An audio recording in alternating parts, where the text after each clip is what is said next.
मैंने आज तक ये नहीं देखा कि कोई सुशांत सिंह का रेट्रोस्पेक्टिव कर रहा है। Who used to go and dance इन दूसरों की बारात। लोग समझते थे कि ये दूल्हे के साथ आ रहा है।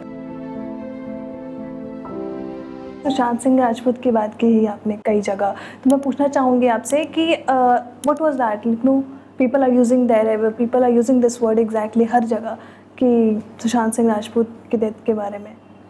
सुशांत सिंह राजपूत की डेथ के बारे में हम बात कर सकते हैं, ज़रूर कर सकते हैं, लेकिन सुशांत सिंह राजपूत के लाइफ के बारे में बात करें तो और भी थोड़ा सा बैलेंस बराबर हो। मैंने आज तक ये नहीं देखा कि कोई सुशांत सिंह का रेट्रोस्पेक्टिव कर रहा है या उनकी journey as a TV star to cinema, या उनकी journey as somebody who used to go and dance in दूसरों की बारात। जब वो दिल्ली के इंजीनियरिंग कॉलेज में पढ़ते थे, उन्होंने मुझे बताया, तो क्या करते थे कि कहीं कोई बारात जा रही है तो बारात में घुस के डांस करना चालू कर देते थे। लोग समझते थे कि ये दूल्हे के साथ आ रहा है। फिर वो पंडाल में जाके वहाँ पे खाना हलवा पूड़ी खा के आते थे। सुशांत की ज़िंदगी के जो नॉर्मल पहलू हैं, जहाँ पे वो एक एवरेज इंडियन यंग पर्सन है, वो कहानियाँ और उनकी journey from television to cinema to stardom, उनकी जर्नी जहाँ पे उनके रेट्रोस्पेक्टिव, उनके क्राफ्ट के बारे में अगर कोई बात करे कि कैसे उनकी धीरे धीरे उनकी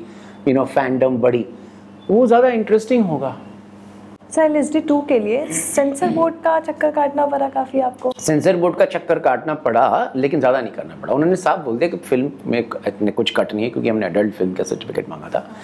लेकिन गालियों पे उन्होंने कुछ पाबंदियाँ लगाई। उन्होंने कहा कि माँ बहन की गाली नहीं दे सकते, तो हमने कहा कि बाप की गाली दे सकते हैं। फिर हमने थोड़ा सोचा, फिर बोला कि नहीं, फैमिली को बाहर रखो। फिर हमने कहा और किस तरह की गाली दे सकते हैं, तो उन्होंने कहा कि देखिए, आप स्त्री यौनांग के बारे में बात नहीं कर सकते, फीमेल ऑर्गन के बारे में बात नहीं कर सकते, आप मेल ऑर्गन के बारे में बात करो। तो मैंने कहा कि यार, हमने मेल ने ऐसा क्या कर दिया कि हमारे ऑर्गन्स के बारे में हम गालियां दे सकते हैं, लेकिन फीमेल ऑर्गन्स के बारे में नहीं गाली देते। तो थोड़ा सा ये सेंस ऑफ इनइक्वालिटी लेके मैं सेंसर बोर्ड से निकला। और फिर रात को 4-4 बजे, अब मैं बोल भी नहीं सकता हूँ, हमारा साउंड इंजीनियर बोले, सर ये काटूँ या ये काटूँ? मैंने कहा नहीं, ये काट और ये मत काट, ये अलाउड है और वो अलाउड है। और मैं दोनों शब्द एकदम खुल के बोल रहा हूँ, और साउंड डिज़ाइनर में इनको खुद खुल के बोल रहा है, और बहुत नॉर्मल डिस्कशन चल रही है कि सर ये काटूँ कि वो काटूँ। मैं बोलूँगा तो फिर वो आप दिखा नहीं पाओगे, तो फिर आप समझ सकते हो, सोच लो। एग्जैक्टली। सो आज भी टैबू है लव होगा के बारे में बात करना, और खुली पब्लिकली या कम्युनिटी में, सोसाइटी में। तो आज के जेंस फिर भी बात कर लेते हैं, बट मुझे लगता है कुछ पहले के लोग, जो पहले जेंस के लोग थे, वो अभी भी इससे टैबू समझते हैं बात करना, खुलकर बात करना। तो बिलीव इट्स स्टिल देयर? खुल रहा है धीरे धीरे, क्योंकि पहले क्या होता था कि जब हम सेक्स के बारे में बात नहीं करते थे, तो सेक्स के बारे में बात करने के लिए हमारे पास एक ही तरीका होता था, प्यार, लव स्टोरी। वो उसी रिप्रेस्ड सेक्सुअल अर्ज को दिखाने के लिए हम उसको सब्लिमेट करते थे लव स्टोरी में। और पूरी इंडिया सेक्सुअल रिप्रेशन में जो बना हुआ पूरा इंडिया है, वो इन लव स्टोरीज को देख के दिल पीटता था।